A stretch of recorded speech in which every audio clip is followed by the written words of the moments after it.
There's one that stands out, and it's the one where Frog cuts the mountain in half.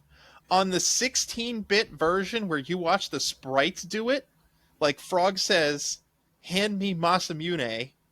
Chrono takes the sword, instead of handing it to Frog like a normal person, he jabs the wordlessly jabs the sword into the ground, like Sword in the Stone style, basically saying, "If thou art worthy, come get it thine self." Frog picks it up, and like you see the earth and like this giant beam of light shoot up out of the sword, and like it's coasting up like Vegeta's final flash, like it's shooting up off of the earth. Like, this is power. Frog has power. And then like this like lightning coming off of him, and the wind's blowing and everything, and he slices that mountain in half. It looks better in 16-bit than it does on the damn anime cutscene.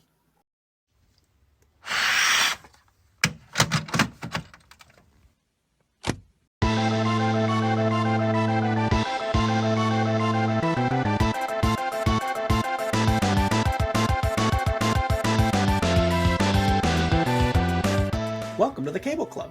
We're a retro video gaming podcast where three guys patiently wait for our turns in a life or death situation, and we're linking up to talk about the games we love. We're your hosts. I'm Steve.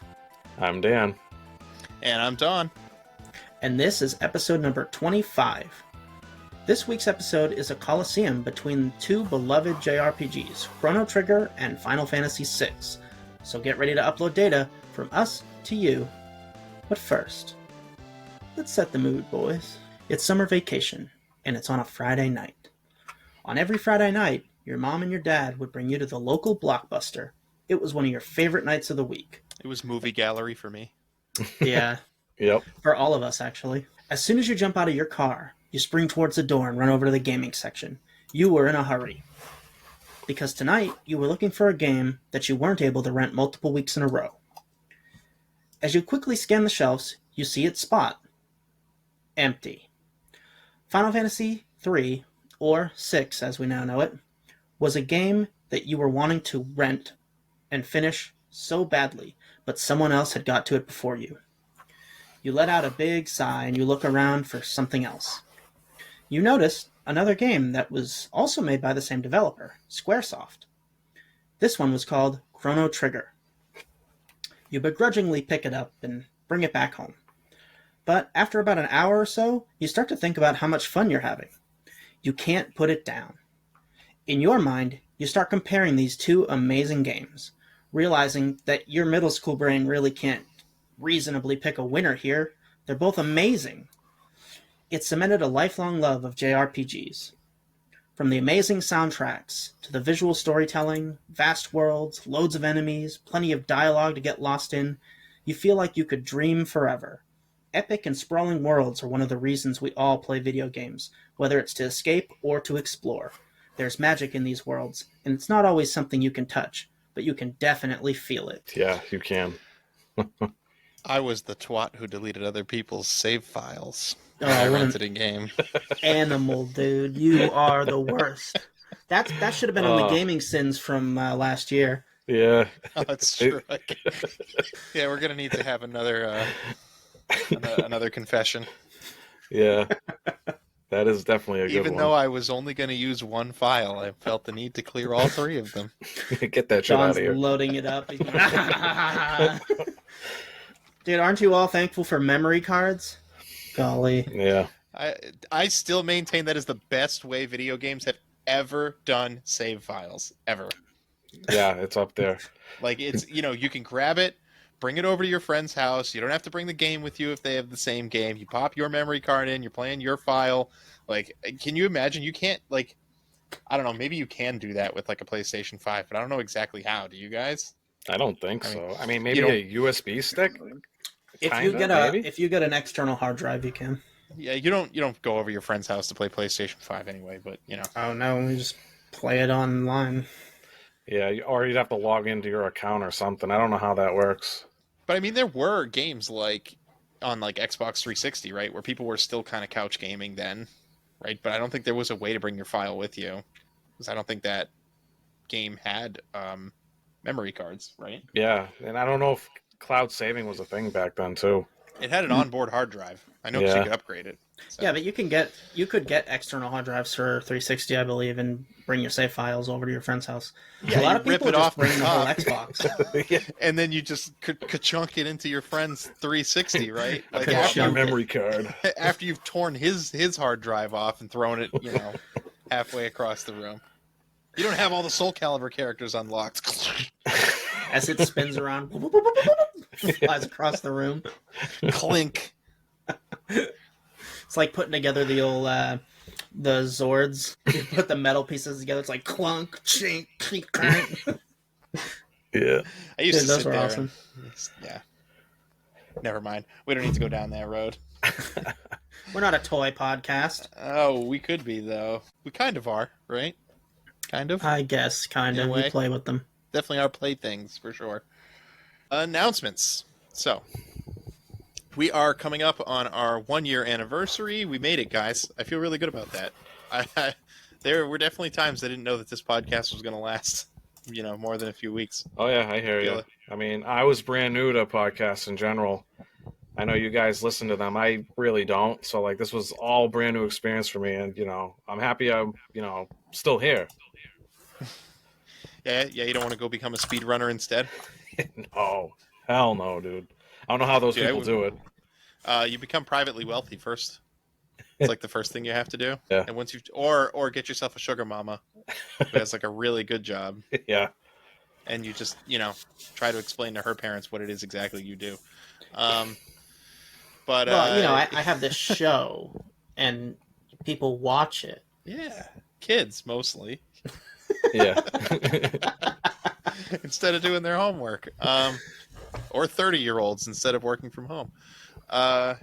Yeah, so anyway, next year we're going to change a lot of things. We mentioned this a little bit on a previous episode, but we're ready to talk about it in a little bit more detail today. So we've been called the Cable Club Podcast, and we're still a podcast, but we're going to change our name to the Cable Club League for year 2. Fancy. And why? Because we're still going to be 3 guys who like talking about old games, but now we're going to be 3 guys with a guest on every episode who like talking about the games that we and they remember most. And then we're going to rank them in a league as the year goes on. So there will be some continuity from episode to episode as you watch games start in a pool and climb the ladder as the year goes on. So we're going to play 25 games. 3 of them are going to be picked by us, and then the other 22 are going to be random guests from our community, some other creators as well. We're still filling spots. So if you're listening to this and you'd like to come on an episode and tell us about your favorite game and tell us why it should be considered for the league and why it should be the best game that we play on this podcast in 2025, then send us an email at thecableclubpodcast@gmail.com, or better yet, you can join our Discord. The link will be in the description, and you can get one-on-one access to us there, and we can schedule you in. We are not terribly picky at this stage in our podcasting career. We just really, really want to fill these spots. So, yeah, go ahead and reach out. Yep, and you can expect a new logo and some other new surprises, too. And keep an eye out on our social media pages, Facebook mostly, but Instagram as well, and you'll be able to see some of that, some of those preview materials coming up in the next few weeks. Very exciting. Dan, question of the week. Question of the week. Let's see here. So this one came in by Hux, and this one's kind of a unique question. So he pitched, you have 24 hours to play one game and farm gold, or whatever you want to call it, for the in-game currency. After you get to keep all the gold/currency in dollars that you manage to collect, which game are you playing? Yeah, that's a very interesting question. I really had to think outside the box on this one.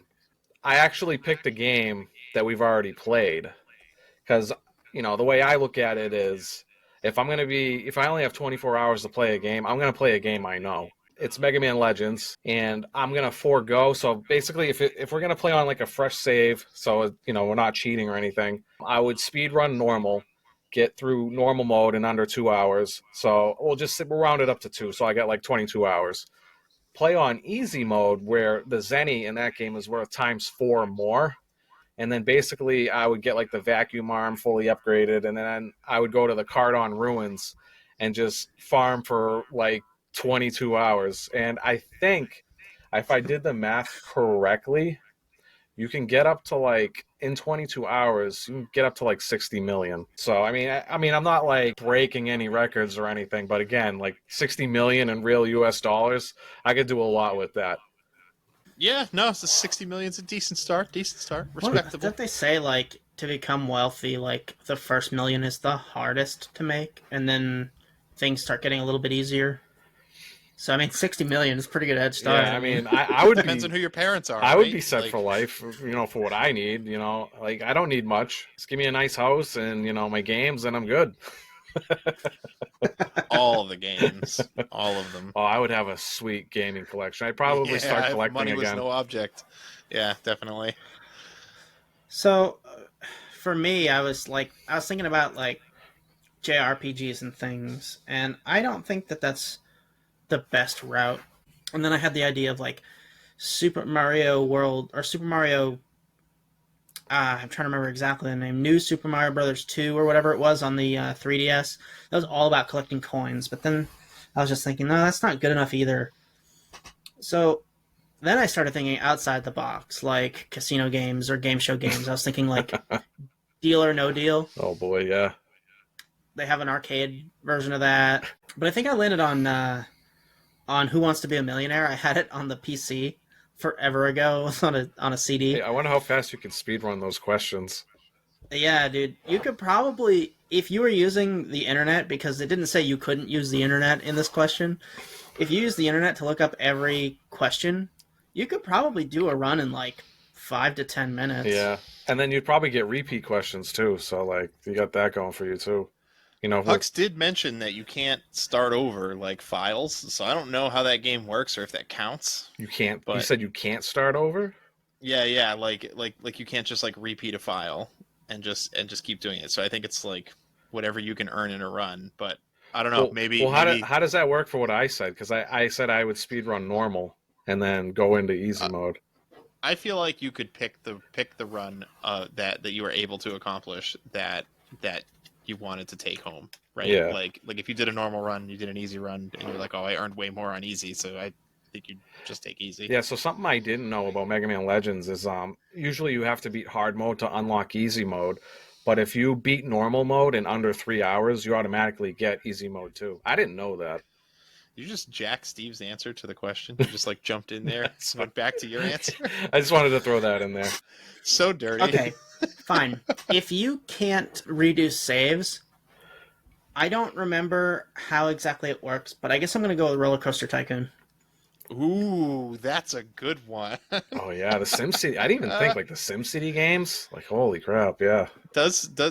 Well, I feel like StarCraft is pretty up there too, right? You just gather minerals.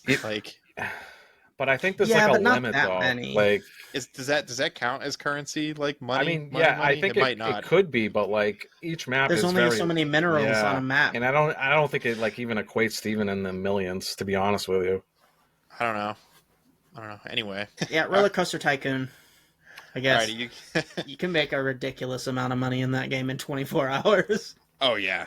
No, I used to play that just like free play when I was younger. Oh my god, I loved it. And like you'd like create these rides that were like so intense that they would like blow up and they'd kill a bunch of people, and then nobody would ride it, and you just rename it and repaint it, and everybody gets back on it and it starts going again. You're like, I don't understand how it failed. I don't care. And then just put it back up. You don't have to pay for insurance in Roller Coaster Tycoon. That's good. You just make money off of concessions that you didn't even buy. All right, guys, you ready? You ready for mine? Ready. Hit it. All right. Straight capitalism, boys. Wall Street Kid for the Nintendo Entertainment System Really? is a like stock market simulator for that, only with the plot that your rich uncle that you didn't know existed died and left you a bunch of money, but the contingency is that you need to take $500,000 of the money and turn it into $1 million, using essentially a fictitious newspaper and like a buying stocks menu over like X amount of days. And if you do that, you get the entire fortune of, get this, $600 billion, which would be which adjusted for inflation, because I did that, would be about $1.3 trillion in today's It's dollars. like more money than the U.S. government has. Oh my Yeah. god. But you, Wall Street Kid. but you got to be And it's- successful at it. Yeah, but it's really not that hard to do. Like the newspaper drops super obvious hints about what's going on. Like you could Yeah. you could luck out and you could do it on the first day and you'd be done in 10 minutes. Like, I'm not saying that your answer is bad or wrong because you make a ridiculous amount of money, but it does sound pretty boring. so But does it is a good grinding. answer. So does grinding for cash. But anyway, Yeah. Going to work is more boring. I'd rather just play Wall Street Kid. all right. So those are our answers. I definitely won. But what are some of yours? So Danko Misty says she'd do a Pokemon game, 3rd gen. And apparently Pokemon Emerald turned 20 this year. Wow. I actually thought it was older than that. She'd buy bare minimum items, sell everything else she picks up, then save scum so you win every fight you get into. Tons of money right there. And then after you get the Versus Seeker, she says after 5 badges, but I know she's talking about the Versus Seeker item. You can repeat fights in certain areas too. So just keep grinding that cash. Yeah. Chef Doug and Hux and Relica, butchering that, I'm sorry. Especially because I know her in real life. All said Diablo in one way or another. Although Hux did mention Battle Network, but man, he rethought that quickly, I feel like. 'Cause it really isn't as quick. You can't even sell stuff in that game. Yeah. It really kind of has a cash flow problem. Another really notable answer is Lobaka, who said Kirby Superstar. The Great Cave Offensive, and I'm going to give them a little shout out. They actually do a podcast called the Switcheroo Podcast, and that was their not their latest episode, the one before that. They did Kirby Superstar and Kirby's Dream Land 3 on that episode. It's a good time. Go check it out. And he's talking about because that is a game where there's like 6 or 7 sub games to it, and there's one called the Great Cave Offensive where you have to go and hunt down treasures. And each treasure is assigned a dollar value, and you rack it up quickly. Like in like a half an hour, you'd be making like 2.5 million. Wow. From that. But you only get 1 save file, so there's definitely a cap. Yeah. I mean, how much money do you need, right? Yeah, Right? that's what I'm saying. 60 mil. If you invest it right, you'll be set, dude. How about my 1.3 trill? I don't got to do anything at all. Your own empire. I'm just buy somebody else's empire. Literally by the state of Rhode Island. That's not a good investment. As someone who works in investments, that's not a good investment. Oh boy. It's gone to shit, boys. Yikes. I could at least fund the education system. Alrighty. So that is our question of the week. Are you guys ready to talk about these 2 games that make the console that they're on worthy of the title Super? Absolutely. These are 2 juggernauts, to say the least. Chrono Trigger versus Final Fantasy 3/6.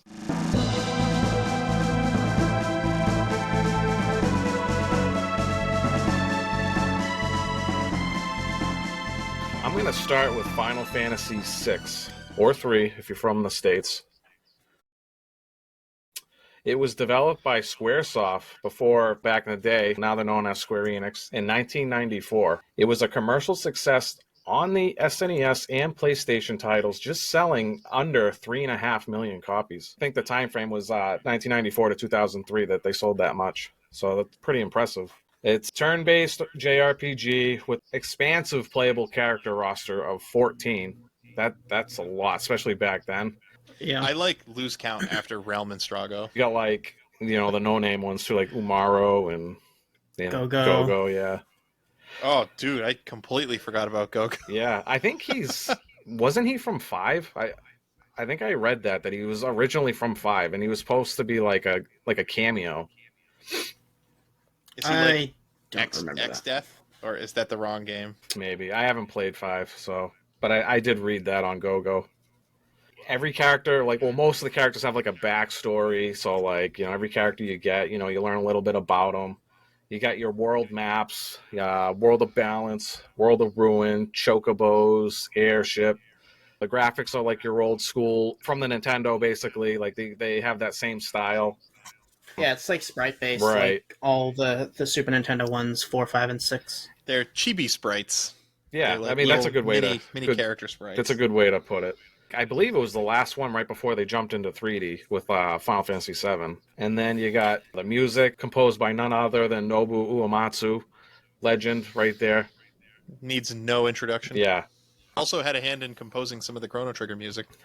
Yeah, the last like 10 songs or whatever, yeah. because Mitsuda got sick. 10 songs on a the last 10 songs on a SNES cartridge. That's outrageous. Some SNES games only have like 6 songs or less. Yeah. Not JRPGs. Yeah, they got a lot. There's probably like 50 Yeah. Crazy. or 60 songs on Final Fantasy VI. Yeah, I would believe it. I'm going to jump into Chrono Trigger, It's a golf clap for you. was developed a year later in 1995, which was also a commercial success. Second best-selling game in 1995, no less. The only game to beat it was Dragon Quest IV. And would you believe it? Like, Dragon Quest IV was Japan only, and it was still the best-selling game. Hot take, Dragon Quest is not good. Oh, dude, get out of here. It's like the McDonald's No. of JRPGs. No, dude. Like, you want a JRPG that is the most JRPG-y, fried up and put under the heat lamp? That's your Dragon Quest series. I would say yeah for like the first like maybe 1, 2, and 3, but I would say 4 and up they actually start getting good story wise. But I mean I can't really defend that answer because I haven't really played all of them, but I've played like 8 and 11 and they're amazing. I've had a hard time getting into that series, honestly. Well, maybe that's a game I'll have to pick for the league. So this one only has 7 playable characters. They're actually really fleshed out, like in this game. Main character is Chrono, which I also forgot to mention in 6. There's basically like no main character. If there was, I guess it would be like Terra or something. But like you can pretty much play anybody. And this game's there are absolutely 2 main characters. It's Terra in the World of Balance, and Celeste in the World of Ruin. 100%. I don't care what anybody says. I mean, I guess, but like you can literally pick anybody you want, and then you go to Kefka, and then like, whoever is like you're controlling is the one who basically talks to him. Well, okay, so listen. The whole entire World of Balance story revolves around Terra, getting her to join the Returners, getting her to help fight the Empire. Like, the whole World of Balance is about her and confronting the Empire and all of that. Like, she's clearly what the story is centered on. And then in the World of Ruin, it's clearly on Celeste because she's the one you start with who goes to try and recruit everybody back. Like, it's clear to me those are the 2 main characters. Yes, you can put anybody in the front of the party. Yes, everybody has storyline. But the main focus on the storylines are those 2 characters. Yeah, I mean, Mog is the main character. He's in every game. It's his series. I won't He's hear on an the argument cover. otherwise. no, it's definitely Umaro. He's on the cover. Umaro. Who is this big Yeti character that you get? He's a berserker. They're bad. Yeah. But anyway, back to Chrono Trigger. Chrono's the main character, but it kind of follows the same formula as Final Fantasy VI, where like eventually you get to swap anybody out, even Chrono. You don't have to keep him in your party. There's multiple world maps through like the time travel. There's like 7 different world maps, something like that. You get like your airship called the Epoch. Epic. Oh, Epic. Oh. Yeah, it's actually a set number of years in time. Isn't epic.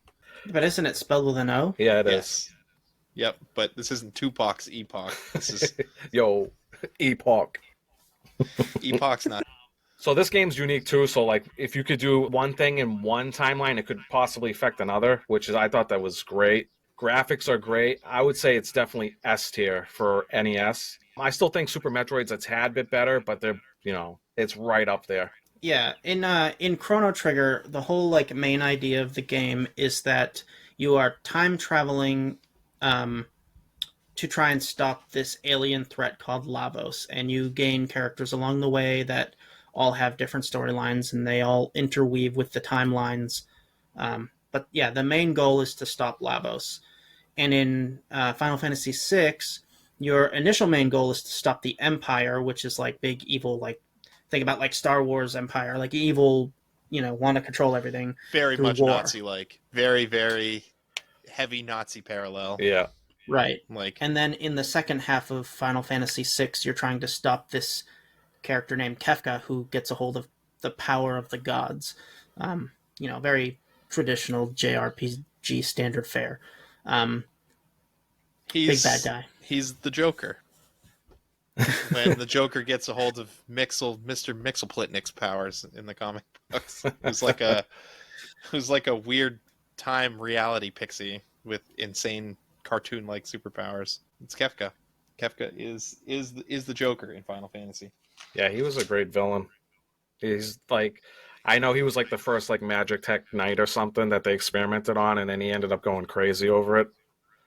And then obviously he became who he was.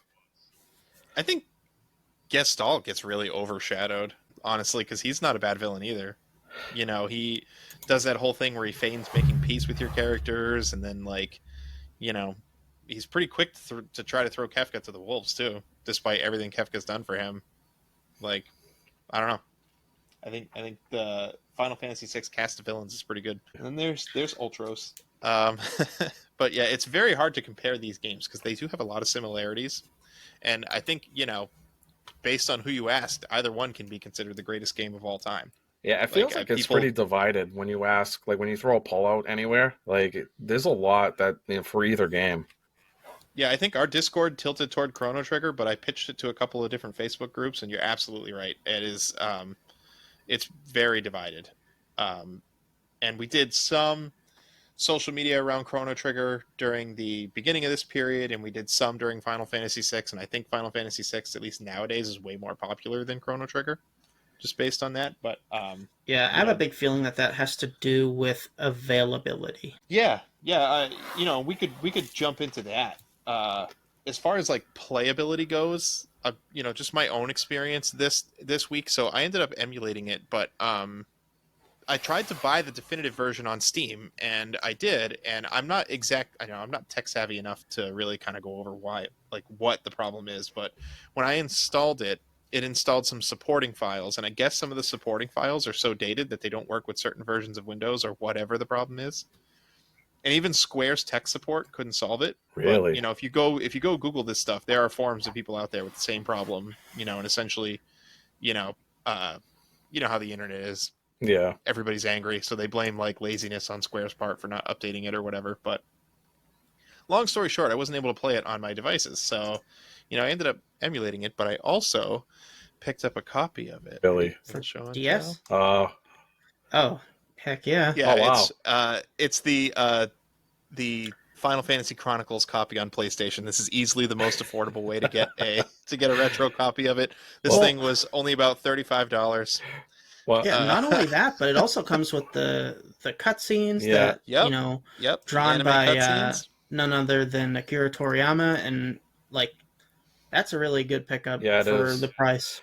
I thought it comes with Final Fantasy IV. So awesome. Which you get to play for the first time now, or have you played 4? Nope. I have not played 4. 1, 2, 3, 6, 7, 9. And 10. You were gonna whip out the SNES Chrono Trigger. I was like, no way, dude. It was exactly the effect that I was looking for. No, I used to have that.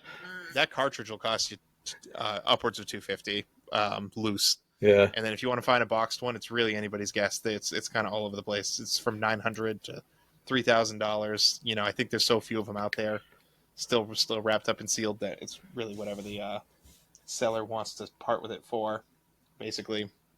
Whereas Final Fantasy VI, you can throw a rock and you can hit a way to play Final Fantasy VI. Yeah. I used to have that complete in box. It was only like $100. Yeah, no, it's not that expensive. A loose cart will cost you around $50 to $60 for Final Fantasy 3 or 6, and yeah, no, he's right. Probably about $150 for a boxed copy nowadays. But I played on Pixel Remaster this week. So did I. How did you guys play it? Yep, that's what I did. Yeah. Emulation. Did you guys roll credits this week on these games? Yeah, I actually rolled credits on both of them. In 2 weeks? Yeah, Wow. actually did. So I've played Chrono Trigger before, so like I can beat that game pretty fairly fast. I want to say I spent like upwards of like 30 to 35 hours beating Final Fantasy VI because I haven't like really played it, so like I didn't know what I was doing. And I feel like that clear time is definitely bloated for sure. I was actually struggling on Kefka because like my characters were like super underleveled. Yeah, and you have to. So the final battle, it just picks random people, and as they die, your other people come No in the Phoenix fight. Downs or Rays? Nothing? Yeah, Yeah, I think you yeah, can, but I if you leave think them dead for long enough, it yeah. replaces the characters. So eventually, you get to your characters that are super powered, You're in trouble unless you level now. them all. But that's gonna bloat your time even more. Yeah. And who wants to track down all those rages and lores? No, thank you. uh, but yeah, obviously Final Fantasy VI really playable these days. I found the Pixel remaster to be harder than I remember. Dan, I guess you wouldn't know, but like I played another version of it, and I felt like it was a cakewalk. Like I beat the Yeah, whole so I game wanna I easily. wanna mention that too. Like so there was a couple bosses that were giving me some trouble. And so I had to like look it up, like a strategy how to beat them. And a lot of the time, like I kept saying, "Oh, this game's so easy, it's so easy," and I'm like, "What am I doing wrong then?" But then I thought the same thing. It's like they must have upped the difficulty or the AI or something because it was like, I've played a lot of JRPGs in my time, and like if it was easy, I would know. And like some bosses were actually giving me some trouble, and Well, like yeah, because Dawn reached out to me saying some bosses are doing some stuff and regular enemies are doing some crazy attacks too. Do you remember any of that? And I was like, no, Final Fantasy VI is easy. Like, Yeah, like there was like normal enemies that would throw this like attack called like fireballs out that had hit for like 200 damage ish. All of your characters when you only had like just over 300 health, and sometimes it'd be multiple of that same enemy in the fight, and I'm like, what is happening? yeah, and some of the Why is this bosses happening? too. Like some of the bosses would like literally one shot like my characters, and I'm like, oh my Yeah, god! Like I I'm like, literally had to excuse me. keep everybody permanently in the back row, like through the whole game because they constantly kept getting one shotted. sounds like the Pixel remaster made a mistake. Yeah, they added a 0 onto all the stats of the enemies or something. So Steve, which did way are you? you going, Don, on playability? Oh no, did you beat these games this week? Oh, I didn't finish either of these games this week, but I've beaten Chrono Trigger probably 10 times and Final Fantasy VI like 4 times. So I didn't finish. I just had very busy. I've been in school and the kids and work and all that. So Fair enough. Yeah. So Final Fantasy VI, I got all the way through the World of Balance. Um, Probably played for about 10 or so hours it's like the getting meatiest chunk of the game. getting through that. Yeah. And then Chrono Trigger, I played for 16 hours. I did not beat it Oh really? because at the end, each character has their own side quests, and I was like, well, I really do not want to finish this game without doing those. But then it was like Sunday, and I was like, well, I gotta play some Final Fantasy VI so I can talk about it. Like, but no, I'll definitely be beating it, but I really want to go back and do all those side quests. Yeah, you definitely So do. It definitely makes all your characters that much better if you do. Yeah, it's like the gatekeeper for all of the best weapons on the version that. Which are you playing it on the PlayStation? no, I'm playing the SNES version on my Retroid. This little Okay. gem came in later in the week. So It is. It not only does it flesh the characters' background stories out, but it is like the way to get all of the ultimate weapons for each character. yeah, no, I'm Their picking up personal on side that. quests. Yeah, Yeah. and the bosses are kind of cool. So, and Let me ask you a playability, question. like I don't feel like is restricted to being able to play it here, Oh no, because like no. Chrono Trigger feels so like the only reason FF6 feels modern is because we're playing the Pixel remaster with Yeah. lots of things that you can tweak and change in the settings. Like you can turn off the encounters. The pixels are nice and crisp. You have auto run on basically all the time. You don't have to equip the sprint shoes. Like there's just so many things that they changed from the original, right, to update it and make it feel like it's playable today. But like I feel like Chrono Trigger, because I just played Sea of Stars, And like I really, really see where Sea of Stars took its inspiration from Chrono Trigger in this. Like if Chrono Trigger came out this year as an indie like Sea of Stars game, I would not know the difference. Like I do feel like it's a very modern feeling game despite playing the original SNES version. Like stuff like no random encounters, basically, right? Like that's so Yep. good. Yeah. Like it just makes walking across the map feel so good. Like anytime in Final Fantasy VI I had to walk across the map, I was like, "Oh God, here we go!" Yeah. Like, Yeah, they also did. Yeah, they did a good job on the world map in Chrono Trigger because, like you said, there's no random encounters in that game, so there's literally no fights on the world map. yeah, and You like want to know what the biggest thing for playability for me is? Chrono Trigger has a New Game Plus and 15 different endings. yeah, that's kind of what I'm saying. Like it's a game that was so far ahead of its time. It's like it came from the future. Yeah, it. No, I agree. Like I remember like beating the game after being like pretty overpowered because like I did all like the side quests and whatnot, and then you can like do a new game plus, and then you can just go straight to Lavos with just Chrono. And I thought, But like, you're not gonna win right and, away. and as You a can- kid, I thought that was like the craziest thing ever. but like you can do that fairly early on. They're like, here's the day that Lavos arrived. You think you're man enough? Go in there. Yeah, Like, and they basically throw that at you like so early on, yeah, right? And like what an interesting thing. yeah. It's almost like right? a measuring stick where it's like you get through the game a little bit, you progress some, and then you're like, okay, let's see how far I can get to through Lavos. Okay, I can get through like 3 bosses. Like, let me try again a little later. Okay, now I can get through like 6 of them. It's just cool. It Yeah. is. It is. And well, I guess I'll save some of this stuff for gameplay, but just like suffice to say, like this playability thing, I think extends far beyond having access to the game, which is one of the ways that I grade playability rather highly, right? Like if you have to tinker around with an emulator, it's probably going to kill your enthusiasm for it. But in this case, it is worth it. Yeah, 100%. Like, speaking as someone who did not play Chrono Trigger growing up, this was my first experience playing it. It is worth it. What Really a good. sheltered child. I've been telling you to play Chrono Trigger for 20-something years. It's true, but it's always been so expensive. Late to it too. I didn't actually finish it until I was like in 8th grade, right before I met you guys. You guys probably played it a little early. Like Steve probably played it a little earlier than that. Yeah, I was in the 6th grade when Yeah. I played it first. So I mean, I was a little late, but I still, got it in there. I actually played Chrono Cross before that because I had a friend who had Chrono Cross, and so I played that. And a mutual friend of all of us, Matt, he said, "You like Chrono Cross? Have you played Chrono Trigger?" And I was like, "What is that?" And so he introduced me to Chrono Trigger, which I ended up spending all summer playing. So. And you really could because of all those endings, right? Like you could just new game plus after new game plus trying to get all the endings and see like, oh, I'm in this chapter. What happens if I beat Lavos now? Like, you can really go back and do all that stuff. It's really interesting. And there's events you can just straight up fail, right? Yep. And then if you go back through new game plus, you can succeed them like this time and see how it changes the story.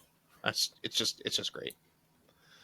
So I think that seems like we're unanimously on playability for Chrono Trigger.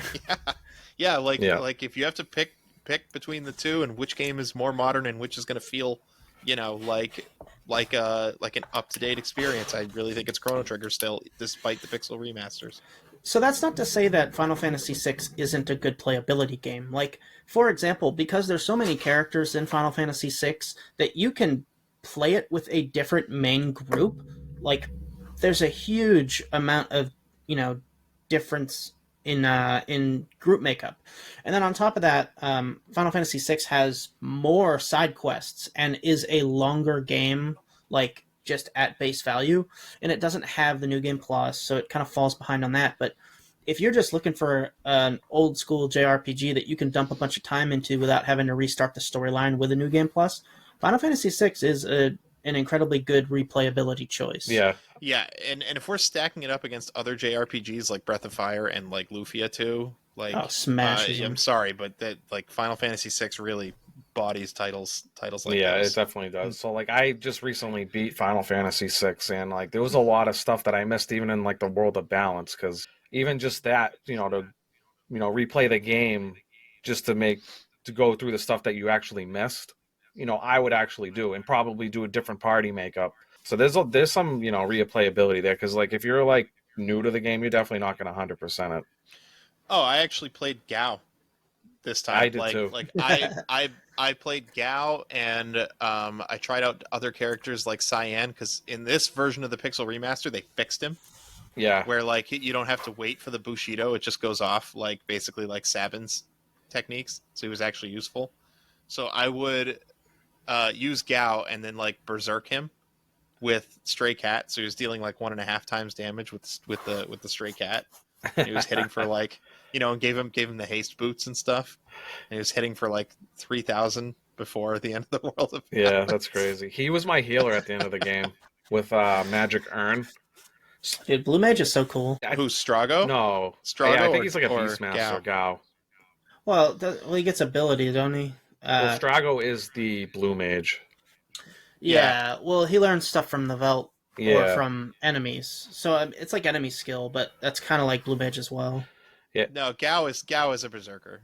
I know you said berserkers are bad, but Gao is a berserker that uses a random pool of abilities. You just select the pool of abilities instead of him just attacking. But Gao's Umaro's a berserker. like He's bad. you don't get to pick Gao's attacks. That's one of his major drawbacks.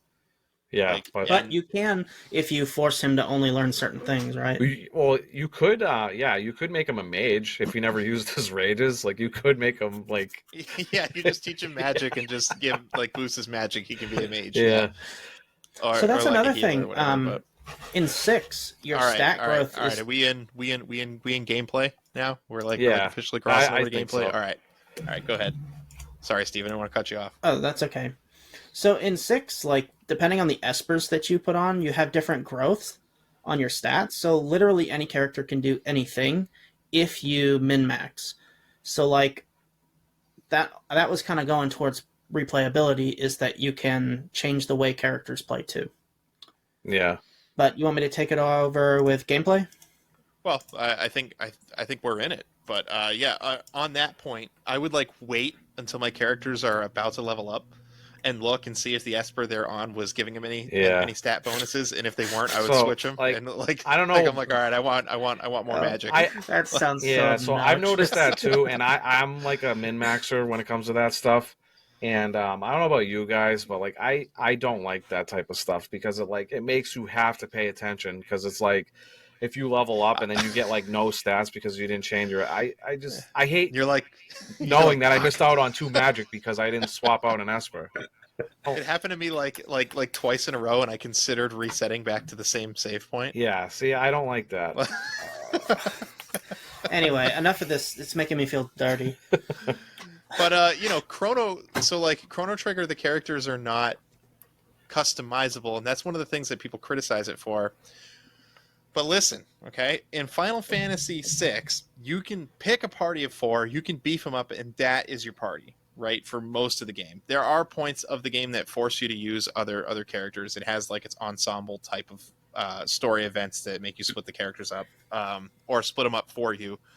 But like in Chrono Trigger, the way they break up the skills is really creative and makes you have to use the other characters for certain things, or at least incentivizes you to do so. Like, for instance, ice magic, there's like one area of the game where you're in like a sand pit, and like all the enemies take less damage from you until you've weakened them with either water or ice magic. And it's not just enemies being weak to it and taking more damage, the sand creatures become solid so you can punch them. Or there's another one where like the dinosaurs, if they get struck by lightning, they're shocked, and they're like, and the dinosaurs are really powerful like enemies for the most part, unless you shock them, and then they're like stunned. So it's like they take the normal stuff that you would associate like elemental weaknesses, right, and then they change that type of like weakness relationship. Whereas in Final Fantasy, like a fire enemy is weak to ice. It takes more damage. It doesn't like freeze or anything. Yeah. Right. Yeah, well, it's Chrono Trigger's versions of status effects. Yeah, but like, well, no, because they have status effects. Like there are attacks that confuse enemies. There are attacks that paralyze enemies, like and poison. Like it does do that. Yeah. But they don't give one character, except for Magus way at the very end. But they don't give one character all the elemental magic. They give each character elemental magic, so you have to use them at different intervals for different things. But also, they even do things like break up the white magic. Like Chrono is like your main character, and he's mostly, I'd say, a physical attacker. He does have decent magic, um, but With the like rainbow sword, he is the physical attacker. he gets life. Yeah, he But gets the raise. the Yep. white the other characters that have healing spells don't get it. So like you kind of have to mix and match your characters, and like you can play through with basically anybody you want.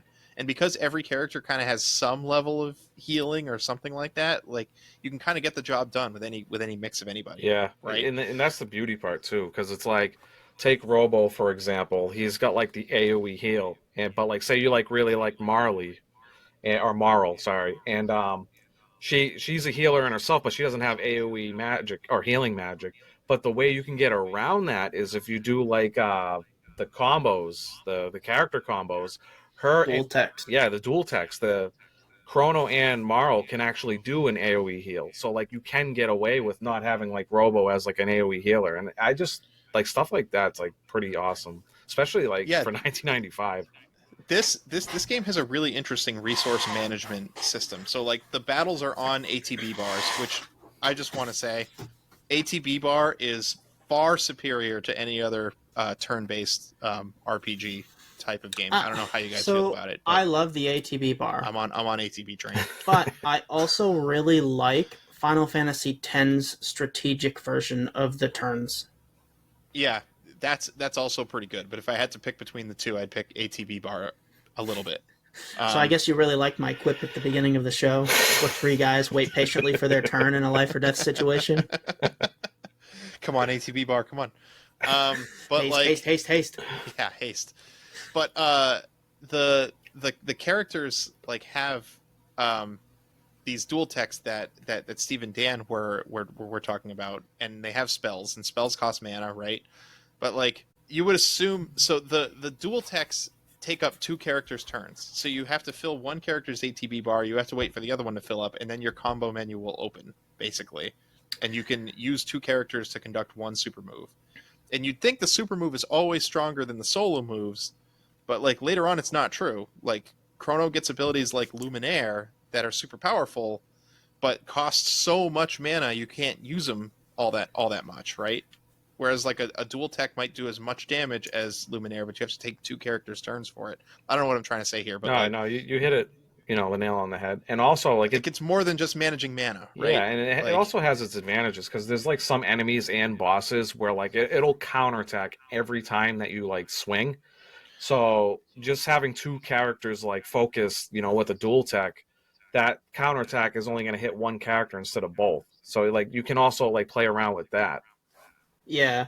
So as far as like gameplay, one of the things that when I think about these two games is one has a lot more emphasis on battle differences. Like, so they're both JRPGs, right? And they both have ATB.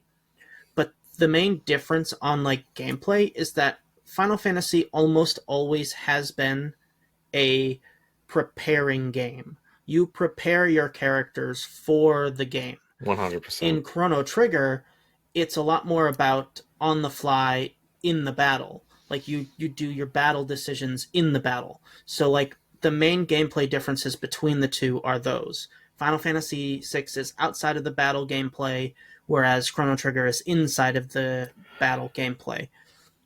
But Chrono Trigger also has sprinkled in some mini games in there, which is something that Final Fantasy VI doesn't really have like a ton of. Final Fantasy as a series, for the most part, like will have some bosses that you need to do something tricky to beat, but or can optionally. But like Chrono Trigger, like every boss is like that. Like they all have something that you need to be paying attention to, either multiple body parts that allow the boss to do more damage or act faster or something, or one body part counterattacks you and the other one doesn't, right? Or one body part counterattacks magic and the other one doesn't. Like it's just there's always something to be looking out for. And there's positioning, which doesn't matter for your characters so much, but the enemies. So like I like JRPGs like Super Mario RPG, where you have to do like action commands. I love action commands. Yeah, action commands to me are so great. I think they're the way that all RPGs should be done, frankly. But like Chrono Trigger's timing system and having to think and act quickly when the enemies are in position was enough for me to like replace the idea of action commands. Yeah. Like that's kind of how I felt about it. That like as soon as you'd be looking at the enemies moving around the screen and you want to drop an AOE in like a certain part of the screen to hit all of them, you had a window. Like you had to hit it, right? So you'd have to be thinking or pausing or waiting for the enemies to get into line, right? Like and yeah, I don't Right. know, really really great. You know what's kind of weird about Final Fantasy VI? Like the very first boss fight with like Terra and the guards. Wow, that like snail was called like Ymir or something. Welk. Oh, was it Welk? It's a lightning whelk, and I think they named it Ymir. Yeah. So I thought like that was kind of gonna like set the tone for the game, where like it went in its shell, and then you kind of like had to wait before it like popped back out, and then you could start like attacking it again. Like you don't really see that like after that. Like There are some things, like I think the first fight that you have with Celes is like a magic thing that oh, you got to you use try and runic or like something. absorb. Yeah. Yeah, absorb the magic attacks, and there's a couple fights that are like that, but it's really not Yeah, like heavy. I really thought Heavy-handed. like that's how the game was going to be, but then it's not. It's just basically like what you said. It's more about like preparation, which I definitely felt in the Pixel remaster. I was like, holy crap! Like, there's just some things just destroyed me, and I just had to like reassess the situation. But that's also like it's a skill of growth, right? If you play Final Fantasy VI and you know what to expect, when you come back, you feel that experience like it levels you up basically, because then you know what to prepare for and you have an idea of what's going on and you feel more powerful and more prepared, and there's a great deal of satisfaction that you get Yeah, out of that, which makes replayability of a Final Fantasy game higher than a regular JRPG because you actually know the ins and outs of certain things. yeah. I But this actually, also applies to Chrono Trigger yeah, here too. I actually Right, enjoy that right. too. Where if you've beaten a game before and then you go through it again and you just absolutely destroy it because you just like everything. I find fun in that too. Yeah. You guys want to hear something funny about it too? Sure. Like both these, like playing these games back to back.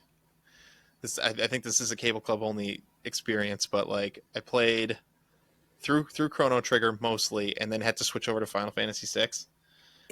And in Chrono Trigger, the ATB pauses for attacks. In Final Fantasy VI, it does not. So I was getting You have to bodied because I select was just wait like, mode Yeah, that's what I instead did. of I active. had to. Maybe that's why. no, like I was getting bodied so hard because I just kept forgetting to act, like thinking that I couldn't because you had to wait for the character to move. Yeah, No, yeah, yeah. I have a story too. I don't know what like category it actually falls under, but like this was I told you guys in Discord. I just got to the world of ruin, and I did a little bit. I got like most of the characters, not all of them. But then you go to like the I think it's called the Cultist Tower or the Frenetic Tower in the SNES version. So It's the one in the rain. yeah, and you have to make a. It's just you have to use magic only. So I'm Yeah. playing the Pixel Remaster, Master, and it auto saves like every zone that you go through. So like it got to a point where I just stopped saving because I was like, this thing is saving for me. So it's like I don't need to save. So I ended up making my way all the way up the tower, which was very difficult, by the way, because I was like pretty underleveled. And I grabbed the what is it called? Gem The box? Is gem that in box, there? yeah. So I Yep. grabbed the gem box, and then you leave the room, and then you can't even go back in the room after that. And then you take a couple steps, and then you get into this cutscene, and then you fight this. I'm drawing a blank on the boss, but Dalu. he's like called Master Magician or something in the Oh, Pixel okay. remaster, which I had a bunch of reflect rings, which I was reflecting all his magic. Oh yeah, this guy's pretty easy, destroying him because he was damaging himself a lot of the time. But at the very end, when he dies, he does an Ultima, which goes through reflect, doesn't goes through magic defense stat, and I was getting one shotted like pretty like 3 times over. I was like, there is no way I can survive this. and no re-raise. Yeah, and I didn't have re-raise yet because I didn't get like the Phoenix Esper yet. Like I said, my game auto saved at that door, so like I was literally stuck there. The only way that I could legitimately beat it was to steal his MP, his 50k MP that he had through Osmos and Rasp, and that literally took me with the auto battle. That literally took me like 10 to 15 minutes. It was the only I'm way. surprised that the game doesn't have an option to roll back a couple auto saves. Yeah, Listen, listen. Dan's old enough now. He shouldn't be trusting the autosave. He knows better, and he got bit for it. I almost put down. See, I this almost is put a- the game down after that. I was like, all right, well, I guess this is far enough. This You is another save- example of being prepared and knowing what to expect next time. You save, and then you think to yourself, "Did I save?" And then you save again. This is the way. But so I do want to give credit to Final Fantasy VI here for a second for its battle gameplay too, because I know we gushed about Chrono Trigger. I don't want it to sound like Final Fantasy VI completely fails in this department, because it doesn't. And one chief reason why, for me, is that all the characters have their own separate abilities other than the attack command. So I think other Final Fantasy games fall into this problem where it becomes hit the attack button and win, and that problem persists all the way through. I think even Final Fantasy X has that issue, like where just physical attack damage just ends up outstripping everything else, so you don't do anything else. But in Final Fantasy VI, like all the secondary abilities, like Sabin's Blitz and Edgar's Tools and Gao's Rages and all that stuff, right? Like you use it, and you use it primarily for a big chunk of the game. Oh yeah, And Dan mentioned all his characters being in the back row. Like a lot of your characters become back row fighters because of those abilities, because they're agnostic to where your characters are positioned. right. Like, and Yeah, it's that's like Edgar. that's cool. Just does physical damage from the back row with his guns and Yeah. like- And like, Sabin, my favorite character ever, Yeah, who he's I good. think is I think he's easy S tier for me. I he was put a my tier favorite list. character since the first time I played. Yeah. Just because When you get Phantom Rush for the first time, I was like, "Holy crap!" Just that fire attack. What is that fire attack that he has? Um, I don't know, because I didn't use him this time. I purposefully didn't use him. yeah, I'm drawing a blank. It was like Phoenix Fire or something like But he that. kills whole teams of enemies for like the whole world of balance with that ability. You get it very early. Right, Like you're just like, oh, enemies, great, fire attack, dead, all Right. of them. Like like unless you come across a putting in dungeon where fighting like enemies game are inputs. immune to yeah, it. he's kind of weird too because it's like Yeah, you put in know the fighting game think inputs. you think of a monk as like a a physical fighter, with the strength stat, but a lot of his like Blitzes are magic. they're like a lot of the good ones are magical based. So you got like the fire move that we were talking about. There's like a gale one, like a wind based one that's like an upgraded version of the fire one, and then Phantom Rush is also, I don't know why, but it's also magic based. Is that Bum Rush? It's called. They changed the It's name called in the Phantom Rush Pixel in, remaster. remaster. In Super Nintendo, Yeah. it's Bum Rush. For anyone that didn't know.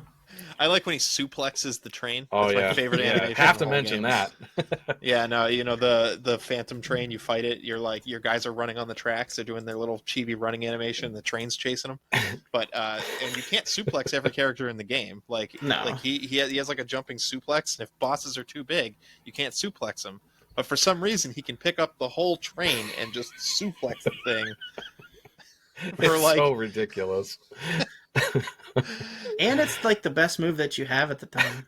Yeah, the best single target for sure. Yeah. Unless So where it's are you guys falling on the line here for gameplay? I think it's slightly in Chrono Trigger's favor for me, just because of all the active battles and no random encounters, and like there's just no part of the game that's a real chore. Right. I think. Yeah, I Like, echo. none of it feels like a slog. Yeah, I echo the same stuff that Don said. It's just, I just like the battles, how they handle them more. Where it's like, like you say, sometimes you get a shock like a dinosaur, or like the water with the sand enemies and waiting to Just attack the bosses. Yeah, like like the bosses keep you guessing. If you've never played this game before, like me, you come up on a new boss, you have no idea what. right. You just know something's up. But Yeah, you have and to then look for sometimes it. you physically have to look at the enemy because like the boss or the enemy will be, oh, they take a certain stance, and then So like, Yeah, that was super cool. yeah, so like if you have to watch out for that, because sometimes those stances of like you attack while they're in that stance, you get counterattacked for massive amounts of damage. So it's like, you know, I just liked like how like enemies and stuff had like the animations and whatnot, and it was Oh just yeah, cool. we're gonna get into that when we get into presentation. I don't know, Steve, where are you falling on this? I am in line with you guys on gameplay. Like, I love both of these games, and I've played them both multiple times. But just the way that the battles present themselves, and battles being my favorite part of JRPGs, Chrono Trigger does edge out in this department for me. But that doesn't mean that Final Fantasy VI does not have very solid and very fun gameplay for a JRPG. It's one of the greats. It's just slightly less than Chrono Trigger in this. I find it more fun to play than 7, actually. I think if we were doing 6 versus 7, I think 6's gameplay is better than Final Fantasy 7's. And I Its think they presentation is better too. Yeah. Yeah, I I'd like say 6 so. a lot. Arguably. Yeah. 6 is good. All right, so I guess we're chomping at presentation, so we should go over that. Yeah. Dan, kick us All off. right. Kick us off. You were in the middle of a thought. I cut you off. Oh yeah, the animations of like the enemies and stuff. So I think that was just like a thing like in, you know, old school RPGs, like not, you know, specifically to Final Fantasy series, but like as a whole, where enemies didn't, they were like stationary, like they were just basically sprites and then they would just They're attack. like JPEGs. Yeah, and that's all they were. Yep. You know, Chrono Trigger, you know, takes it up a notch where, you know, enemies themselves, like they all move, they move around the map. They'll do like certain moves, like, oh, I'm charging up this move, and or like, oh, I'm going in a certain stance, stuff like that. And I just like the character models themselves, like, you know, Chrono, you know, Robo, you know, all of them. They're just so iconic to me. Final Fantasy, it follows that same route of like the previous ones, like the chibi sprites, which they're not bad, but they're not my favorite either. I don't know what you guys think about it. So, for presentation, I'm just going to come out and say it. Chrono Trigger is a gorgeous game Yeah. for the Super Nintendo, and the music is phenomenal. They're both really good though. Yeah. Like, Final Fantasy VI has an amazing score. It does. It does. Uematsu's one of his masterpieces. But Mitsuda and Uematsu working together on Chrono Trigger's music, it invokes something deep within my soul. Chrono Trigger's music is moving and it's amazing. Final Fantasy VI, also amazing. But Chrono Trigger's presentation is like, it is perfect. 10 out of 10. Yeah. Super It's Nintendo. legendary.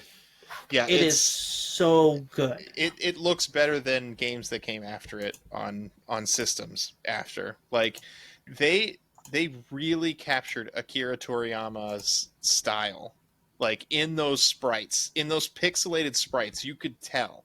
Because, and I don't know if it's because Akira Toriyama's made his entire career drawing basically 8 characters, but like, you know, you could tell what they were going for, whereas, you know, with I'm gonna butcher this, Yoshitaka Amano's art for Final Fantasy, I think is so hard to represent the way that they do it for like the first 6 games, and I'd argue even 7 doesn't do it well, right? Like there's something about that like chibi sprites versus like super detailed JPEG of awesome looking enemies that just rubs me the wrong freaking way.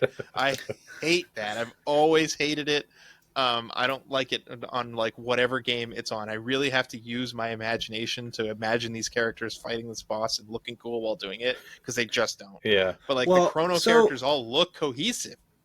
Like I think this game, if I remember correctly, it's like the only one that uses Yoshitaka Amano's like actual drawings inside the menu. oh, like the characters' Like the faces and portraits. Yeah, stuff. the portraits. Yeah. Okay, that's fair. They obviously use his art there. But also, That's fine. Akira Toriyama's artwork is directly used in the portraits in Chrono Trigger as well. Yeah. Yeah, but I feel like the characters represent it too. Like it looks like they're sprites of Akira Toriyama's work. That's how I feel when I look at it. Like I don't Yeah. feel the same way about the Final Fantasy chibi sprites. Like when I first played Chrono Trigger for the first time, I named Chrono Goku because he looks like him. Yeah. He looks more And I like had no a idea at the time. he's a Gohan type, I think. That's that one. And then while we're at it, I think Magus is Vegeta, or He's like got the widow's Frogs. peak going on. Yeah, or Frogs human form's also pretty Vegeta too. Yeah. GT Vegeta, yeah. And Isla, Luca's like Bulma with glasses. yeah, and Isla is who's the girl that changes Oh, hair color and Launch. personality? Launch. Yeah, Launch. Yeah, that's Isla, like to a T. Yeah. I mean, it's I Akira feel like Toriyama. We all in- knew him, love Yeah. him. in Final Fantasy, sorry, in Dragon Quest 8, can't you like go Super Saiyan if you tension enough times? Yeah, the main Like, character doesn't your does. character like get like the hair Oh, yeah. that goes the up? and bandana everything? falls off. He gets the hair. Yeah, people know what it is. You already know what time it is. It's Akira Toriyama time, right? Like, All the time. yeah. And then like it's just in the DNA. Like you fight Cybermen basically. I also love how the world map in Chrono Trigger, like, you can see like the clouds moving, birds flying around, like it just feels alive, whereas like the world map in 6 just feels like a regular Final Fantasy world map. Right. Like there's just something about the presentation in Chrono Trigger that nails it. And like Final Fantasy 6 has a much darker overall like thematic feel, and it pulls it off extremely well. Like it's the culmination of all of the works in Squaresoft on the Final Fantasy line up to that point, and you can feel the dedication that they put into it. Final Fantasy VI's presentation is also amazing. Like I would give it a 10 out of 10, but if I had to pick one, for me it's Chrono Trigger. It's an experience. The presentation drives everything home in this game. Yeah, they actually did a real good job on the world map, where like, which kind of like took me out of the immersion with Final Fantasy VI. And again, this is what they had to work with back then, and I get it. But like, when you go into this like, Figueroa Castle and whatnot, it's like basically like if you look at it on the world map, it's just like flat, and it looks weird, especially like when you're flying over like in the airship over buildings and stuff.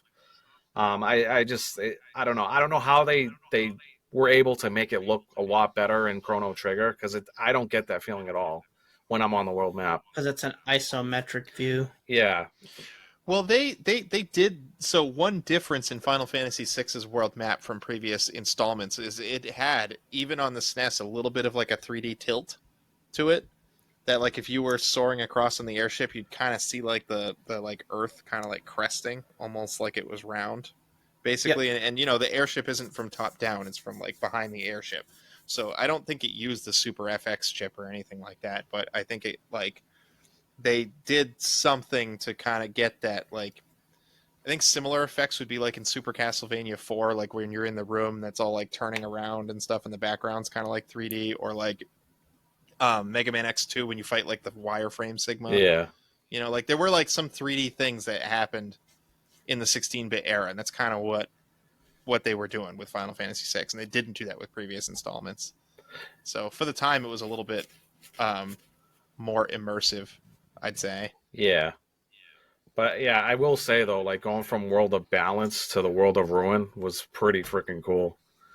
Yeah, it's jarring. Yeah, like you look at like, I don't know if like the original SNES one has like a map button, but like the Pixel remaster does. So you kind of get like a visual of like the World of Balance looks like through the map. And then you go to the World of Ruin and you just see everything's all torn up, everything's all distorted, and like you're like, wow, Kafka really did a bunch of damage with the Warring Triad. So I thought that was really cool. Well, I'll raise you the Chrono Trigger time period. It's the same world map, but maybe the settlements are different, or you can kind of get the little sense of story. Like if you go back to the prehistoric era, where the humans are settled is kind of around where the main kingdom is, and like the other towns, whereas like the other parts of the world are less developed or belong to the Mystics in other timelines, and that's where the lizard people used to live. Like you kind of, but it all looks different, even though it's the same world map. Yeah. Yeah, well, continents move a little bit, and Yeah. you know, Absolutely. they don't feel like the same map, but there are connections. Yeah. Oh, it is the same map, like Yeah, landmass wise. Like if you pause and you look at the map, it's the same continents, but the no, the settlements change. but it doesn't feel like it's the same. Yeah. No, Yeah, I get not what at you're all. saying because like you have the World of Ruin in Final Fantasy VI, right? But like you also have 2300 AD in Chrono Trigger where everything's destroyed as well. So it's like, you kind of get that same feeling in both games, really. And both games do a good job of illustrating that this is the same world Yeah. under different conditions. Right. Like, you find even in the World of Ruin, a lot of the same towns are there. Like, you can go back to, I think it's the town where the auction house is. Like, you can go back to towns like that, and they're still there. Like, Yeah. So where are you guys landing on the line for presentation? For me, it's a tough one, but like, because these games are obviously S tier, I have to go with Chrono Trigger again because it's just like the art style with, like we were saying, Akira Toriyama, the different sprites, the world map, just how they did it. It's just a masterclass. So, Chrono Trigger for me. I'm going to be a little bit harsh and say that, I don't really care for Final Fantasy VI's presentation. That chibi sprite thing next to the other sprite thing is really, really immersion breaking. And I don't prefer it. And I think that you could hold Chrono Trigger in regard with some of the best looking games on the SNES, like Super Metroid, like Yoshi's Island, right? And the style bleeds through, and because of that, the game is more playable today. It's Chrono Trigger, absolutely. Chrono Trigger is what a 10 out of 10 presentation looks like in the 16-bit era. It's flawless. How do you guys feel about music on both of them? If you could split this into two categories. Oh boy, so I played Final Fantasy VI second, and I hummed Chrono Trigger music throughout the whole week. Still, like no matter like Final Fantasy VI has got some really catchy tunes. I love Terra's theme, like it's probably one of my favorite video game songs ever. But man, the Chrono Trigger music is so good. I'm hearing it right now. Yeah. I'm like, Yeah. that opening theme goes so hard. Yeah. Like Chrono as soon theme. as you turn the game on, like Yeah, no, I'm in the same boat with Chrono Trigger. I mean, like Final Fantasy VI, you got like what your battle theme, you got like the boss theme, Kefka's theme, Dancing Mad is pretty good, Locke's theme's good, Figaro Castle sounds good, but like I don't know, man, Chrono Trigger, like Frog's theme is so good, Chrono's theme is so good, the battle theme, boss battle is so good, like.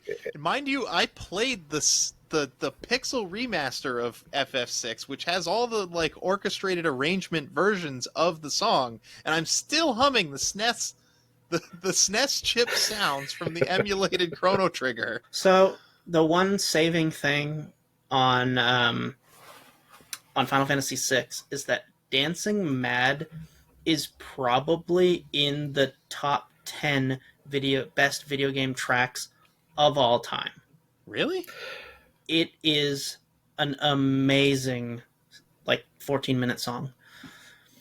However, Chrono Trigger score, Yasunori Mitsuda.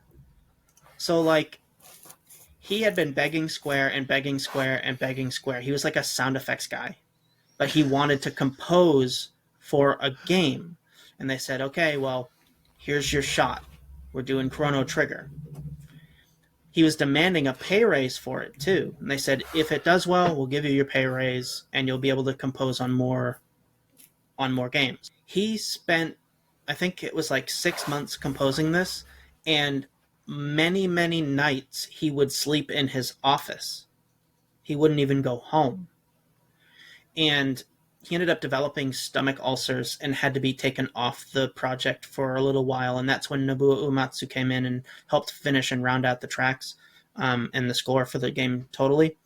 But there's a famous story where he comes back to the finished product of the game, and the music combined with everything moved him to tears. Like, it's such an inspirational, like, powerful moment in his career, in his life, all these culminations of his hard work and determination all end up in this wonderful score. Like, unimaginably powerful. If you've never heard the music from this game and you're listening to this podcast, I highly implore you to go onto YouTube or wherever you listen to music and listen to this soundtrack, or better yet, play the game.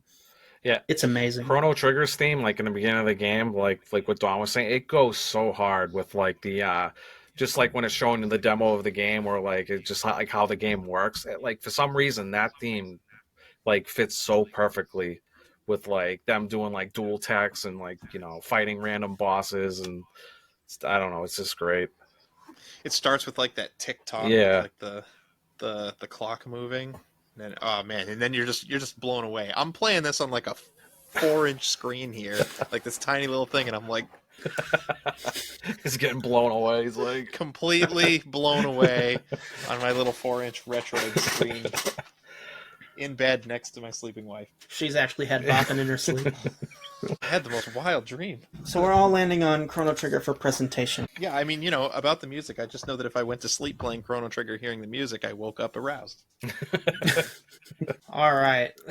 On that note, let's get to pacing. So pacing / story, it's kind of what this category is when we talk about RPGs, I'd say. Yeah. Do you guys agree? Yeah. Yeah.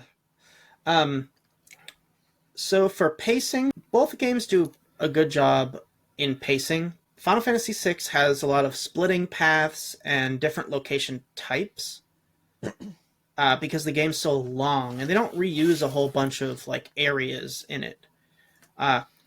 Chrono Trigger has like a lot more solidified, like there's maybe like 12 or 15 kinds of areas, and some of the caves get repeated, and like the future, everything kind of looks the same, except there's two like areas. There's inside domes and outside the domes. And then in the prehistoric times, there's only like outside the caves and inside the caves. And there's not a huge amount also of the variance. jungle and the volcano and the lizard castle in the prehistoric era. Well, a lot of those feel like reused things. They had a tilt toward the prehistoric era, I think, in that game. Yeah, they really like important. doing it. Yeah. You can tell. But personally, I think Final Fantasy VI did such a good job with its pacing because you never feel like you're overstaying any one place. With the split paths and the moving around the map and the two different worlds and the length of the game, and like, you have a lot more to do inside towns, and like there's just this feeling in 6 that you're always moving forward. Whereas in Chrono Trigger, because of the time changing element, in my opinion, sometimes it feels like you're going backwards, but you're going forwards, and like, time travel is kind of a sticky situation in and of itself. Yeah. So I'm kind of leaning towards Final Fantasy VI personally, and I'd love to hear what you guys think. Yeah, I mean, as far as like story goes too, like I honestly, like, let's be honest, like Kefka is such a better villain than say Lavos. Like Lavos is basically like this like outer space parasitic thing that like falls into the earth and like digs itself deep inside, and it just starts stealing like the nutrients from the earth. Like, I don't know, that to me it's not really all that interesting, because it's like he doesn't really make an appearance until like what 1999, where he's ready to destroy the world. So there's like no build up to it really. I mean, Yeah, Magus, you kind of learn about him a little Like earlier. but like Kefka is like prevalent through the whole story. Like he's a boss battle like a couple times through. Well, at first he seems like a joke. Yeah. And then things get serious. Like, but Escalates. the thing is, like, you're different battles here, right? Lavos is more of like a force of nature, which is kind of hard to put into a JRPG as an antagonist. But they did a pretty good job at that. Whereas Kefka is more like this military, like, bully, right? And then he gets more powerful, and he's still kind of more like an overlord type antagonist. So you have two different sides of a coin here for antagonists. Yeah. Force of nature versus like a dictator, Right. like I thought like the exchange, like with Kafka and General Leo, like that cutscene was like really well done, and like I was like an I wish you got Leo on your I team. know, like I was enthralled through that whole cutscene where basically Leo he sides with the Empire, but like he's got like a good conscience. Yeah. He doesn't like killing people for no reason and whatnot. He wants Doesn't like sending his soldiers off to to die, Like, yeah. But like Kefka doesn't care about any of that. Everyone's a pawn in his game. Yeah, He's the definition of yeah. madman. And eventually it comes head to head where like Leo was like, all right, enough is enough. You're just literally insane. Kafka's by then, he's like got all these tricks up his sleeve that whatever Leo does to Kafka just doesn't work, and he ends up killing him. I think he ends up like stabbing him or something. But he ends up dying, and just to show you like how much of a madman that Kafka is he literally cares for nobody, even his own teammates, pretty much. some men just want to watch the world burn. Yeah, and he's one of them. And that is Kefka. Yeah, he doesn't really have a motivation other than destruction and death. He is literally chaotic evil. Yeah, he doesn't have like a backstory either. Yeah, he's really the Joker, just taken into Final What Fantasy. I kind of wonder is what kind of person was he like before he was infused with magic? Because apparently that's what like distorted his mind. Well, so again, same thing with the Joker. There was this toxin that he was dropped into that distorted his mind into what he is, but you don't really know who he was. Like most stories of Batman, the Joker does not have an identified persona of who he was before the Joker. Like nobody knows where he came from. Yeah. Basically, like he's just there. Yeah, it's part of the draw, that mystery of the character. Yeah, and I think Kefka plays on that quite a bit. Yeah. But like, would you guys? So, I feel like Final Fantasy VI is Star Wars, like a lot, right? Like you have that whole empire. You have the one person who has a chance to stop the empire, the only other person who's using magic, right? And it's like all the magic forces is like under wraps, right? Just like the Force is in Star Wars. Like you pretty much have Vader on the Empire side, and you have Luke on the Rebel side that use magic, right? But everybody else can't.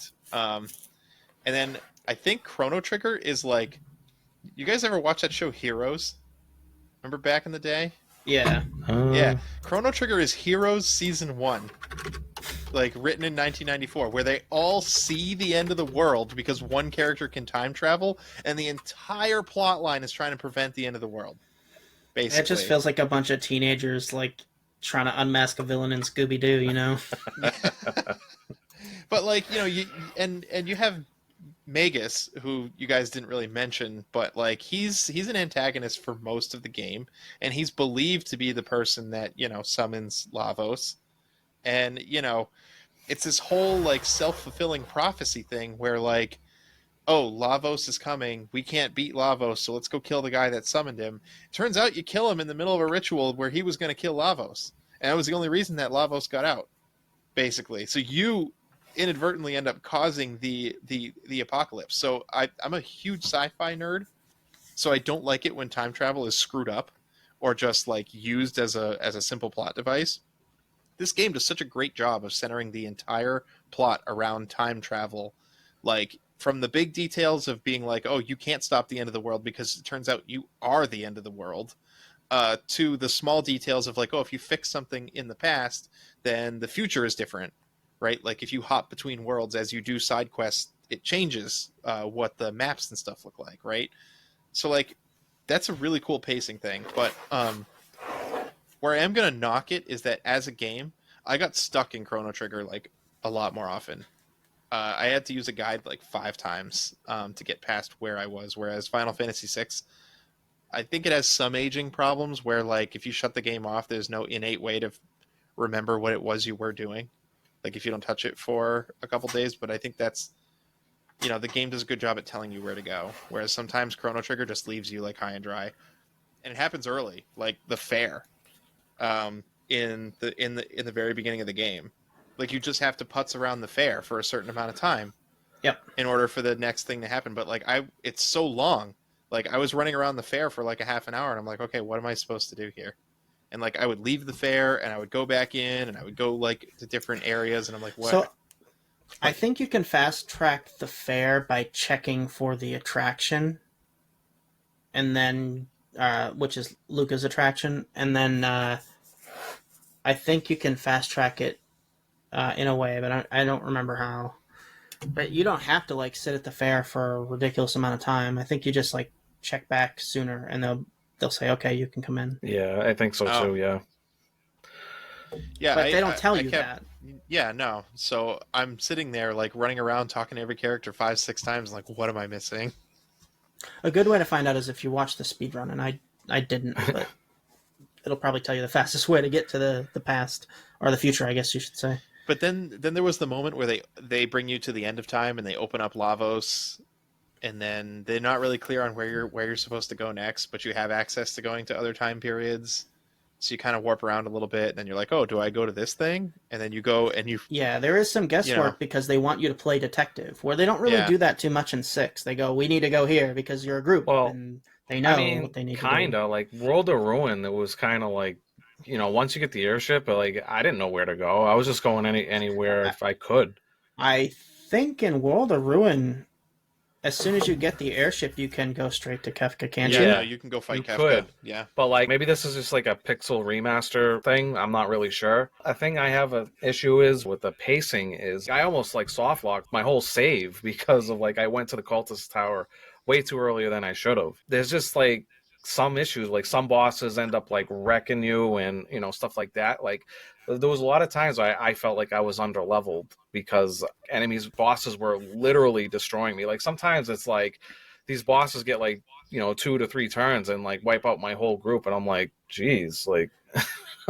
Yeah, I think that's a problem with the Pixel Remaster because I didn't really have that problem on the Super Nintendo or the Game Boy Advance. Like Kefka has this move called 10 hit, where it literally hits you 10 times before you can do anything, and I'm like, oh my god, dude, like, lay off, chill out. But like, Final Fantasy VI also has some immersion breaking crap that happens too. Like, what is Ultros? Why does he exist? Or like, fine, he's there in the river once. It makes sense. He's an octopus. Why is he trying to push a weight off the rafters of a stage play to kill the actors? Why is he flying through the air? Motivator. Like, who is this? Who is this octopus? Like, why? I don't know. It's just, I know it's supposed to be funny, but the story's got some really dark tones to it, and I just feel like that kind of crap just, I don't know, it doesn't sit well with me. Comedic value, maybe that's all it was supposed to be. Some uncouth comments on Edgar's part to a 10-year-old are not cool either. So I like Edgar. no matter which iteration you play, it's creepy. They're still and yeah, fun fact, over the years they've changed that dialogue line a couple times, so they're still searching for the perfect dialogue line because we all still think it's creepy. Yeah, like I think he made a pass at Realm. Like, is that what you were talking about? Yeah, she's the 10-year-old. Yeah. I was like, oh wow. So how old are you, honey? Ooh. Yikes. The laws are different in Figaro, apparently. So yeah, I think, and I like World of Balance more than World of Ruin. I like a game that I can play from start to finish. I like side quests, but I'm not a big fan of like here's the World of Ruin, stumble around. Hopefully you don't run into a T-Rex that completely destroys you because you flew to the wrong island first. I hate that. It's an island with nothing on it. Why are you going there? To see if one of your characters is there. Maybe Gao's there. Who knows? Yeah, I do like World of Balance more overall, but what I did like about World of Ruin was like I was generally curious of like what happened to my party members. Like I was like, oh, what is Locke doing now because a year has passed, or what is Sabin doing now? Like I was like literally curious about what my party members were doing, with that year wait or whatever before you end up finding them all. What is Strago doing? He was in the cultist tower, remember? Yeah, he's just marching around in a circle with these guys in the front lawn. He's looking for friends too. Realm has to snap him out of it. He really does think he's a monster. Yeah, guess so. So I don't know, pacing wise, just because you can get stuck in Chrono Trigger, I think inexcusably easy for an otherwise perfect game. I'm gonna give it slightly to Final Fantasy VI. Very, very, very slightly. Yes, same for me.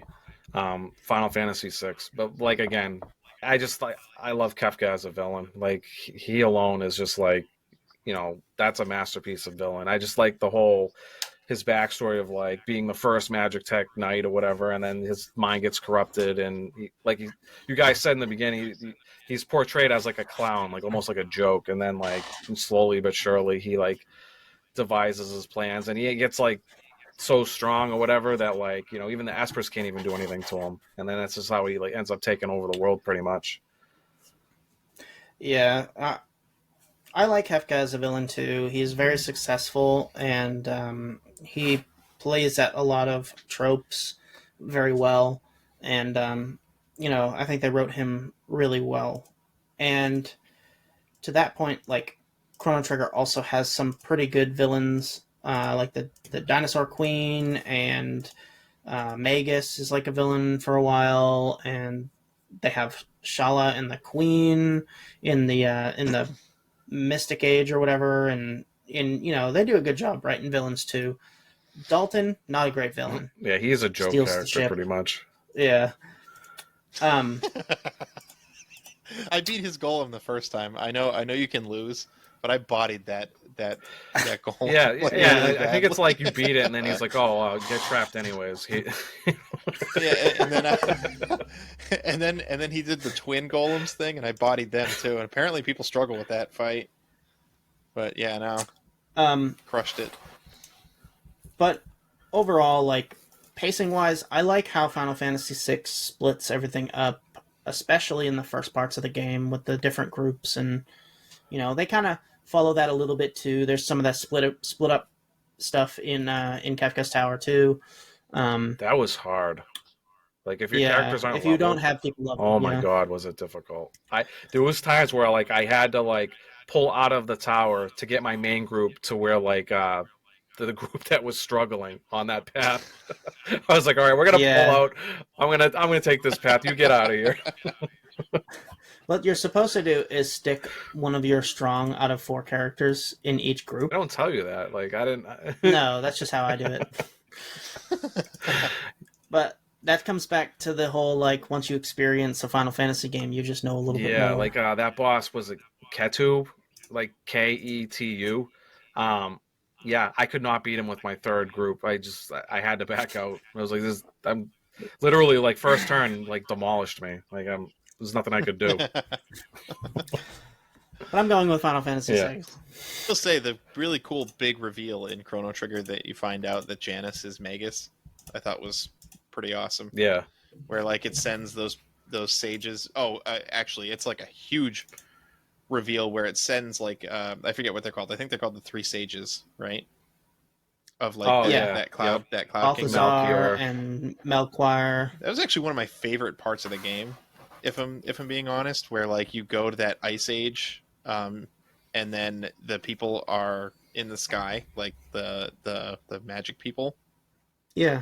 Like that in itself was a big reveal. Yeah, I think it was 12,000 BC. I think it was. Yeah, where like Lavos basically ends the world once, and then people survive, by being in the clouds on the like magic, and it's magical people, and they're trying to harness the energy of Lavos that they know about from the last world event, and and they have these 3 sages, and then you find out that the sages were like banished through time along with Janus, and they become characters that you knew. Like I knew the guy at the end of time was immediately one of the sages. Like as soon as they started banishing, I was like, oh dang, he's the sage of wisdom or whatever he turns out to be. Yeah.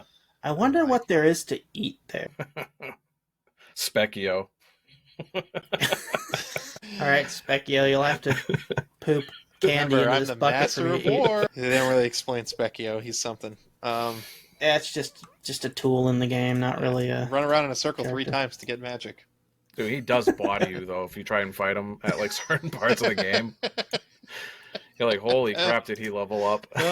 And then he taunts you. He's like, yeah, I'm the master of war now. Like, why are you fighting Lavos, dude? Come on.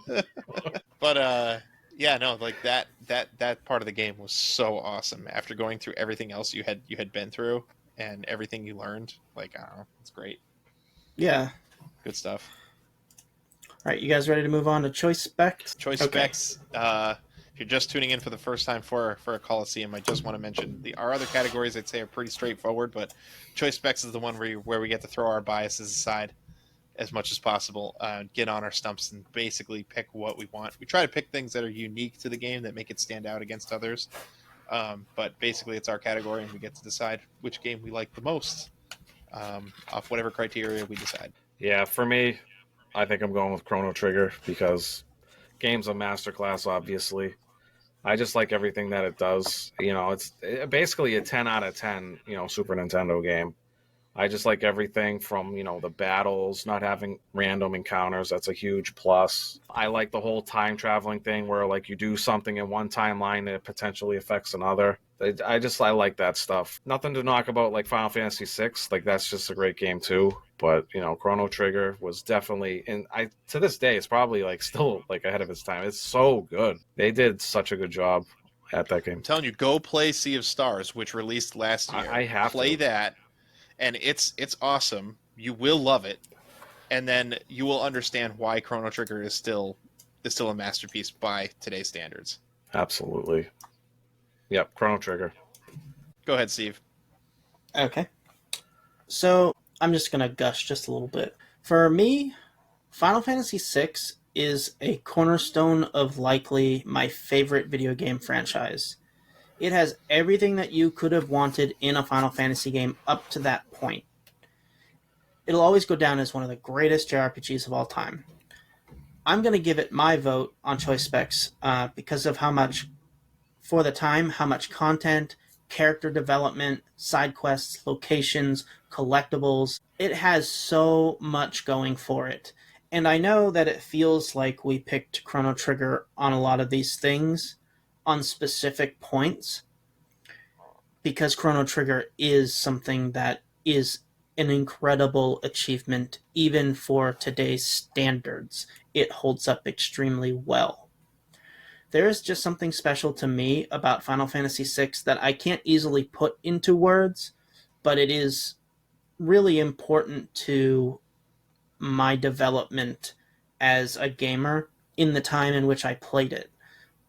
And, putting these two things side by side, I would generally say that Chrono Trigger is more polished and better, but I'm picking Final Fantasy VI based on personal bias, just the feelings I get when I listen to the music and play the games. It just, I can't really put it into words, but I'm going to go with Final Fantasy VI. Yeah, no, I get you. I'm the same way with, like, the Legend series because that's what I grew up with, and I played the crap ton. I assume you probably played 6 when you were in 5th grade, 4th grade, something like that? In between 5th and 6th grade. Yeah, so, like, I see where you're coming from because, again, like me, like, I was playing Legends at that time, and games have that effect on you when you were a kid. Yeah. All right, All right, Don, go ahead. So I have to break the tie for. All right. You ready for it? Oh, we're ready. All right. I already know what you're gonna pick. Fucking time travel in a JRPG in 1994. What? Are you kidding me? And executed well. Like, games in general didn't do time travel well. Like, a time travel in a game back then amounted to, like, the Garfield game where you went back to, like, ancient Egypt and, like, ancient Greece and stuff. Like, and the time travel is important. It's not just thrown in there as, like, level diversification and tokenization. Like, it's, like, critical to the storyline. Like, and it has, like, minor effects and major effects. It's interwoven throughout it. Like, and it's executed so well. Like, it's such an important part of the story, and, like, it appears to come out of the blue at the beginning. You're like, oh, okay, little girl built a time machine. And then you find out that, like, yeah, civilizations have kind of been building time machines since, like, 12,000 BC. Unreal, dude.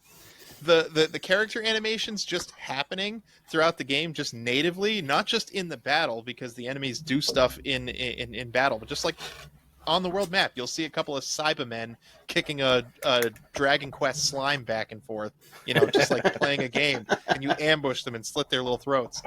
Like, it's just phenomenal. And, like, the music, wow. No, it absolutely 100% has got to be Chrono Trigger for my X Factor. Like, there's so many good. Oh, here's one.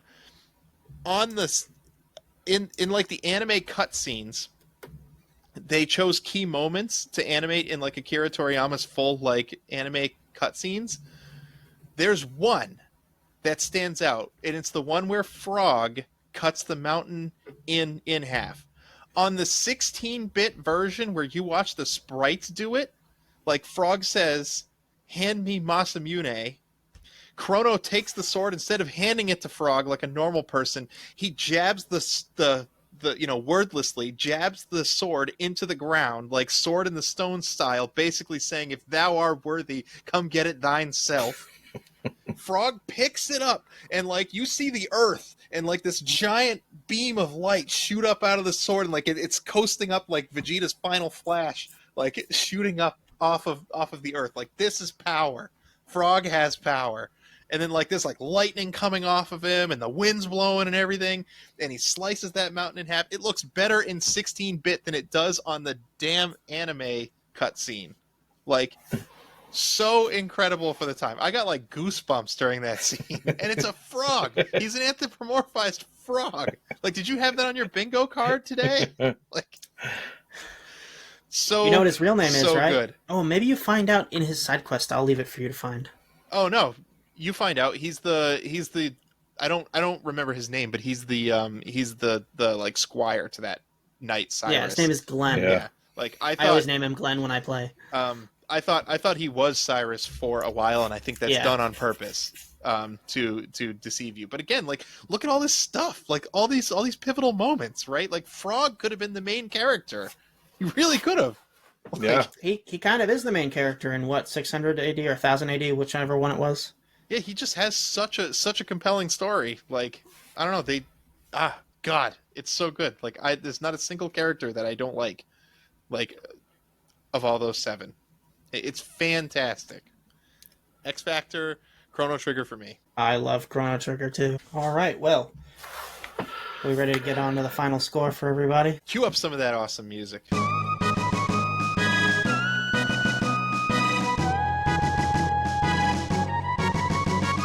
So this is the part of the show where I like to remind everybody, if you've made it this far, make sure you leave a like, leave a comment, because these games are friggin' awesome. Just talk to us about these games. They're great.